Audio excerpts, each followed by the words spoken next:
So I get this question a ton, and I have many videos on the Apocrypha and the apocryphal works, but this video can be a starting point for you. And to preface this, there's loads more detail and reasons why many Protestants feel the way they feel about the Apocrypha and the apocryphal works, with loads of information, misinformation, and disinformation available on all sides. But this video will hopefully help you cut through some of that stuff. And like I said, I have tons of other videos getting into more specifics. And if you want to go way past 5 to 6 minute TikTok videos, I offer workshops and courses that go deep on these subjects, and they're available on a donation basis. And I'd love to see you there. So here you go. Yesterday, I posted a video on the Council of Nicaea 325 AD and how folks mistakenly think that it was there that the Bible was created. It wasn't, and books were arranged in a certain way or removed. They weren't. In the comments, it's obvious some folks can't understand the difference between historic verifiable facts and their opinion, usually from something they've seen on some sensationalized, unverifiable YouTube or TikTok video. So instead of getting frustrated, my heart is actually to help you out. We need better understanding on topics like what, if any, books were removed from the Bible, help on apocryphal work, and what the Bible includes, which actually depends on your faith tradition. So let's clean that up, because it directly impacts this idea of removed books and what that means when we read the Bible. Meaning, once again, covering the Apocrypha, apocryphal, and pseudepigraphal works. First, and this is huge for us Protestants to understand, the Bible is not one static book. It's a collection of books that, dependent on tradition, can and does change. That's right, Protestants. We don't own the Bible. And yes, there are many books that once were a part of the Bible's history. Some faith traditions include them, others don't. But which is what?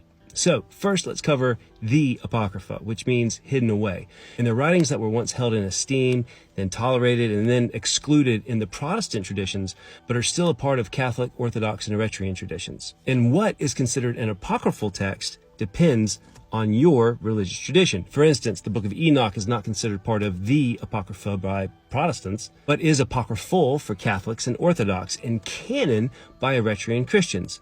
Confused yet? Don't worry, I'm gonna help you out. So let's start with the first titled Apocrypha, that of the Protestant Church.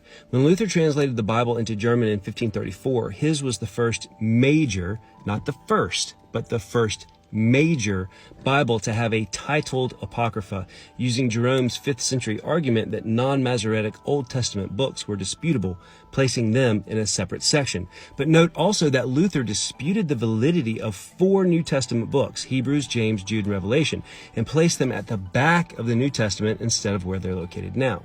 In 1546, at the Catholic Church's Council of Trent, they defined numerous books that Luther listed as apocryphal as canonical. And in 1592, Pope Clement VIII revised the Vulgate, moving 3 books from the Old Testament into an appendix, the Prayer of Manasseh and 3 and 4 Esdras. The publication of the Protestant King James Bible in 1611 followed Luther's lead and the Geneva Bible's lead and published a titled Apocrypha, which contained 1 and 2 Esdras, Tobit, Judith, Rest of Esther, Wisdom, Ecclesiasticus, Baruch, and the Epistle of Jeremy, Song of the 3 Children, Story of Susanna, Bel and the Dragon, Prayer of Manasseh, and 1 and 2 Maccabees. And this is why some Protestants will claim some books, such as Enoch or Jubilees, aren't apocryphal, because they aren't in the titled Apocrypha. But while Enoch and Jubilees aren't in the printed Luther and KJV Apocrypha, they are considered apocryphal by elements of the Catholic and Orthodox faiths.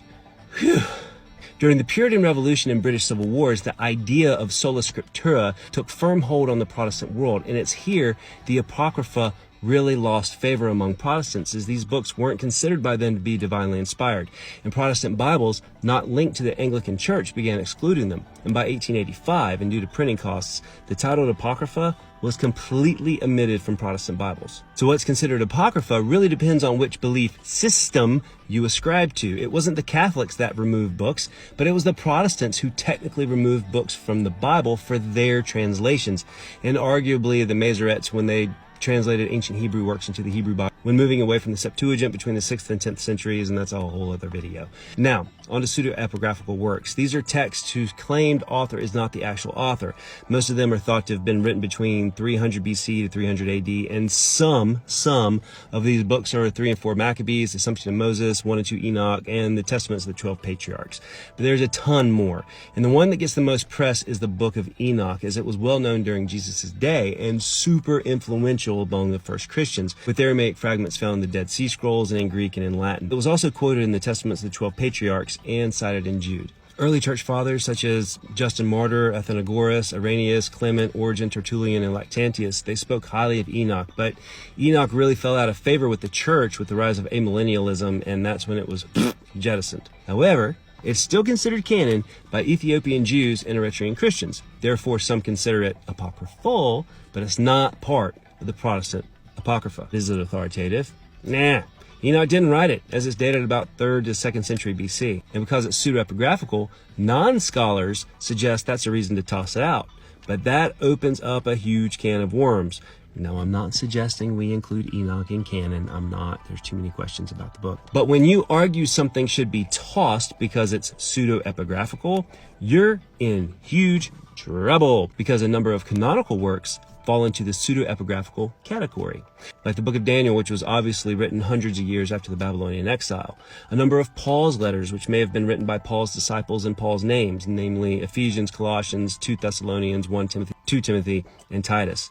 And there's also James, Jude, and Revelation, and not to mention the earliest and best manuscripts of the Gospels, Acts, Hebrews, 1 John, 2 John, and 3 John, which were all written anonymously. So all this to say, pseudepigraphal doesn't mean not divinely inspired, according to church tradition. But what is divinely inspired is completely dependent upon the faith tradition that you ascribe to. So check it out. There's a ton of misunderstanding about topics like this regarding the Bible's history, and conspiracy theorists, they use this to their advantage, drumming up fear and confusion. So if you want to get past the silly conspiracy theories, I actually teach a class online called The Ultimate Bible History for Believers, and we're currently in session, and I would love for you to join us. So if you're interested, click on my links and let's break through the crazy and get to the wild truth of the history of the book that changed civilization as we know it. It's a wild ride. So God bless, and see you soon.